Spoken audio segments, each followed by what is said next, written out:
Сәлем достар, менің каналыма қош келдіңіздер. Бүгін сіздермен түркше лимонад дайындайтын боламыз.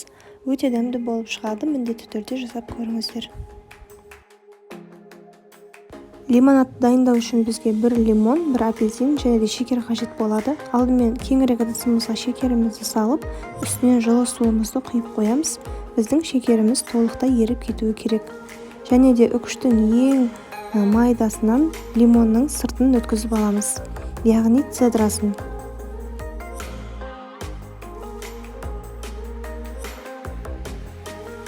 Лимонның цедрасын өткізіп болғаннан кейін міне осындай болу керек. Ақ жағын өткізбейміз, ағы өте қышқылдан беретін болады. Келесі бізде апельсинді де дәл осылай лимон сияқты цедрасын өткізіп аламыз.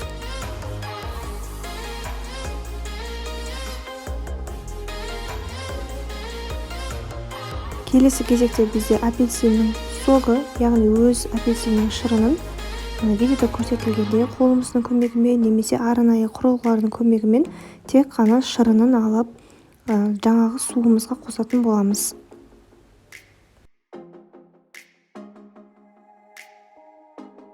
Лимонның да шырынын алып аламыз.